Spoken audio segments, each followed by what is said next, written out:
Hi everybody, my name is Rupert. My mother left me for dead. What could be worse? If your mum scolds you a lot or hits you, that's not the worst part, believe me. I've been in one of those terrible situations. I'll tell you all about it. My mother and I lived in the car most of the time because we didn't have our own place. My stepfather was a drunk. He drank a lot. He did have a dirty little apartment, but it was better than a car. It was different on different days. Sometimes it happened that he would beat my mother when he was drunk. Then I'd be kicked out of the apartment and onto the entryway. Usually I took a cassette player with me. I was the only one who had one. The other guys didn't even know how to use it. I would turn the music up and sit there. It was awfully cold in winter. In summer, cockroaches were running around, but I had no other choice, and I was also hungry. Sometimes a fight would drag on into the night, and then I would go to sleep right on the floor. Sometimes the kind neighbours would bring me food, a blanket and pillow and a mattress. One day, our neighbour Tommy, a college boy, was very nice to me. He heard I'd been kicked out, opened the door and invited me in. Why? It's freezing in here and I have food and a warm bed and even a TV. Thanks, but no. Come on, I'm not greedy. I live alone. Well, almost alone. And from behind the door, a little dog showed his face. Wow, who's that cutie? Meet Jess. I picked her up in the street today.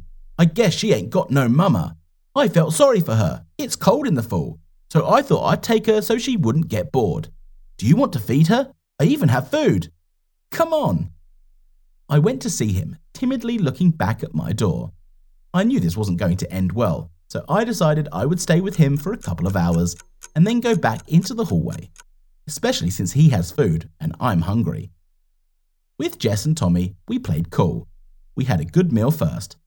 He asked me about my parents, even though he was uncomfortable. It's okay, they fight almost every day. Stepdad is normal when he's sober. He just drinks almost every... I know what you mean. My dad used to drink too, but my mum left him and bought me an apartment here. Thanks for that.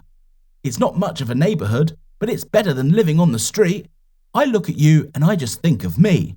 Just me and my mum running away when he turned into a beast. Mine didn't even run away for some reason. She endures it. Maybe because she has no home and no relatives. But I'd run away anyway, and I don't care about anything. Offer your mother. After all, you're her son. I think she'll choose you. I don't feel that way. Just try it. No, I don't think so. Tommy turned out to be a great guy. He went to school and had a job. His mum passed away 6 months ago and he was alone. We chatted and then I laid down on the couch with Jessie and we fell asleep. Tommy and I woke up really scared. Someone was ramming on the door. We jumped up from the couch. It was my stepfather. He was yelling at me. He kicked in Tommy's door, went into the apartment without asking, with my mum standing behind him. Get out of here, you're drunk again. What did you say to me, sucker? I'll talk to you separately. And you, neighbour, who gave you the right to take away my child? Who's going to send their kid out the door without food and warm clothes? He's almost freezing and hungry. What did you say? Are you going to tell me how to raise my own kid, you snot? Tommy didn't have time to answer before he punched him in the jaw, and Tommy fell unconscious. Jess came at him, biting his legs, and his stepfather kicked her against the wall, and she fell to the floor, whimpering. No, Mum, stop him! What are you standing here for? He'll kill them! Let's go home, son. Mama stood there with bloody lips and a blue neck. He was beating her again and strangling her. I was so angry that I pushed my stepfather with a run and he hit his head against the wall. But he got up quickly and threw me into a chair. The chair snapped and the wood jammed into my thigh. Ah! I yelled in horrible pain. My stepfather walked away, and at that moment, my mother grabbed my hand and we ran down the hall. As long as my stepfather couldn't see, I only had time to take one last look at Tommy and Jessie, who were lying on the floor unconscious. Mum got in the old car and we drove away from there. I didn't ask any questions. I was only concerned about my wound. Mum, it hurts. I'm bleeding. Bear with me. We can't stop. I have to get you somewhere safe. We drove for hours. I fell asleep and woke up with a terrible headache. It wasn't bleeding anymore. My mum had bandaged it up, but I was still in terrible pain. We have to go to the hospital. We don't have insurance and we don't have any money. I bandaged it. It will heal. Where are we going? Don't know yet. Away from there for now. We started living in the car again. It was like that for about 3 more days. The car ran out of gas and my mum had no money left. She got me out of the car and said she'd hitch a ride. Mum stopped some trucker and he agreed to take me to some point. We got into the cab and I realised that my temperature was rising and I started to fall asleep. And when I woke up, the driver woke me up. Hey kid, wake up! Huh? What? Your mum's not here. She ran away, I think. What? What do you mean? She went out to the bathroom, supposedly went behind the bushes, and she's gone. I went after her, but she was gone while I was waiting here. What? Did she leave me? Did she leave me to die alone? I'm sorry, I'll give you a ride to the nearest police station. No need, I'm going home. You're burning up. Do you have a fever? Should I call an ambulance? Let me take you to the hospital. I need water. The driver stopped at the gas station to buy me water, and I ran off while he was gone. I felt very bad, didn't know what to do, how to go on living and where to go. Every day I got worse and worse. I walked until I fell. I woke up among homeless people. The homeless helped me better, and more than my mother. I had an infection, they got me medicine and got me out. For that, I was grateful. We talked to one of the homeless people. His name was Cal. He was the one who saved me. The rest of my life was different, good and bad. I won't tell you how hard it was, but I was lucky to have people like Cal and Tommy in my life. I lived like that for 5 or 6 years. I had time to grow up. And then another Tommy came along the way and helped me get a job. I started making good money, didn't drink or smoke, got my own place, and saved up for a car. I wasn't super rich yet, but I still had some way to go, right? But I did manage to get a car, which I drove into town, from which my mother had bought me. And the first thing I did was stop by Tommy's. He was very pleased with me. He still lived there. Jessie had grown up and remembered me. Tommy had graduated and was now working, and he had fixed up the apartment a little and upgraded the furniture. We had a heart-to-heart talk, and then I asked where my mother lived. Nothing's changed since you ran away. What? Ran away? Is that what she said? Yeah, she said she wanted to go somewhere with you and you ran away. That's a great story. What's wrong with it? She actually left me with an infection. I almost died. I was out with the homeless and then I accidentally found a job. Wow, the two of them were talking like that and like they were actively looking for you. Yeah, sure. Why'd you come here? I missed you and Jess, and I owe you one. I put some money on Tommy's desk. He was surprised. He refused to take it, but I insisted. For the broken door, the chair, his stepfather, what he'd done for me. That night was the only bright night of my life. And then I walked out on him and kicked down the door of my stepfather's apartment. He and my mother had really gotten old, and they were sitting around drinking vodka, which I wasn't surprised about. Mum stood up in surprise. The stepfather wanted to pounce, only I put him on the floor with one blow. Knocked out a couple of teeth. Son, stop, please, let's go talk. This time you can't ditch me. I came to get my Walkman and put it on my stepdad. And you, mother, just know that I'm not dead. It didn't work out. Goodbye. Son, please, let's talk. You chose him over me, over your child. I won't forgive you. Never. Goodbye. I got out of there, kicked my stepfather in the ribs one more time, took my car and went away. I was determined that I wasn't going back to that city, that I wasn't going to give in to my mother anymore, and I definitely wasn't going to look for meetings. I had a new life, and I thought it was the right thing to do. What would you do if you were me? Hi everyone, my name is Benji, and I have a story for you. Listen up, and I will talk about money and its absence. Do you know that you can be rich and poor at the same time?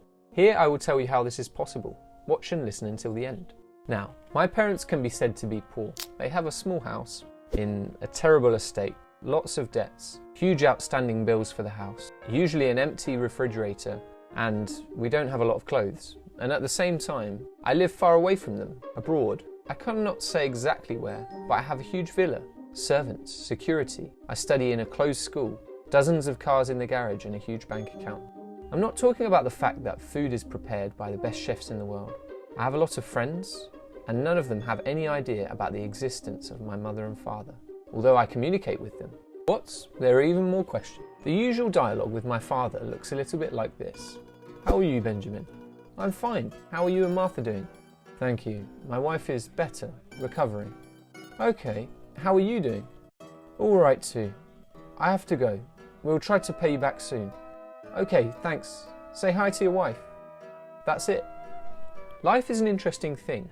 You are thrown from side to side, and your task is not to fall when you catch a wave. It is at this point that you should make every effort to survive, as long as possible, because everyone will always be against you. Just a couple of years ago, when my parents and I were living together, celebrating my mother's birthday in the Maldives, having a great time, breathing deeply, we could not imagine what lay ahead of us. We have risen very high. My parents are business people, and it's in their blood. They have made so much capital in their entire lives that I was afraid to imagine how much money we actually had. Also considering the fact that I'm an only son. My money was not controlled by anyone.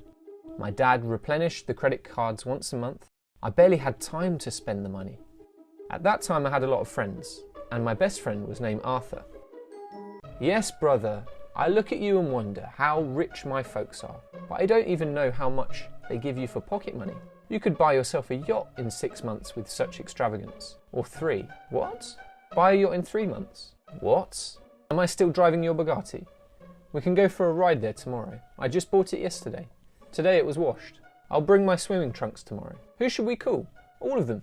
I threw the biggest parties. We were even wrote about in the press. Life seemed to be like a fairy tale, but in reality. However, there was a downside to this coin. I did not finish. Along with the acquired property, my parents made a lot of enemies. They were big shots, and this is why we had personal security. Every member of the family. At first, I was stressed by the escort. One day, the tyres of my car burst whilst I was driving. I'm sure it was one of the enemies doing. Although everything was fine, fortunately. Arthur was driving, and he's a very experienced driver. Since then, I go everywhere with a guard. So, these enemies have always attacked the business, burst our tyres, set up trouble with competitors, tried to destroy my parents' business for good. But my dad was too smart, and for this reason we still kept afloat. However, everything was to come to an end, and so it happened to us. One beautiful morning, a group of people came to our house. We knew they were Liam's people, one of my father's greatest enemies. He asked for a conversation with my father in the office. They closed the doors, Dad kicked out the guards, and they spent a whole 3.5 hours there. I managed to eavesdrop a little bit on the end of the conversation from outside the door. I didn't think you were smart. I guess I underestimated you. All right, you've got it, Liam. We're lost. I'm glad we've found a compromise. That's funny. A compromise is a solution that suits both sides. In this case, you leave me penniless. All that I have honestly earned in my life, you take away from me. And you call it a compromise. That's life. Your wave has passed. Now it's my turn to sit on the throne. Goodbye. Goodbye, Liam. The door opened, and the unwanted guests left. I had a million questions in my mind. My father came out of there, sad and broken, but he only showed it when Liam had left the house. Then the 3 of us sat in his office, Dad, Mum and I, and Dad told me the news. I have to give all of our possessions to Liam. What? But of course. How so? That's impossible. Honey, you know me.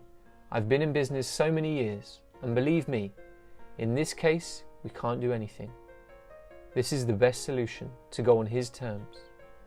Tomorrow, I will officially declare us bankrupt, close the entire business, and give all the keys and real estate to Liam.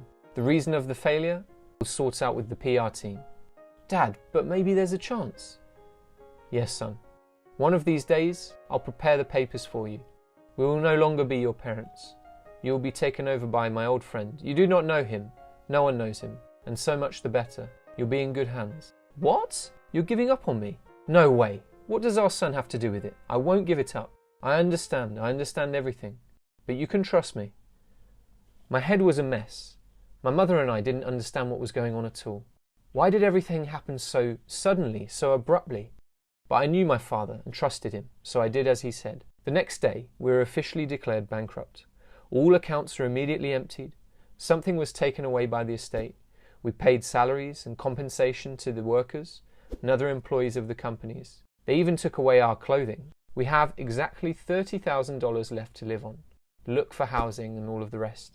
It seemed to me, or rather, I wanted to believe that this was all a terrible dream, but this was reality. Liam gave my parents an old, almost ruined house to live in. I won't say how terrible it was. We lived there for a month, almost starving.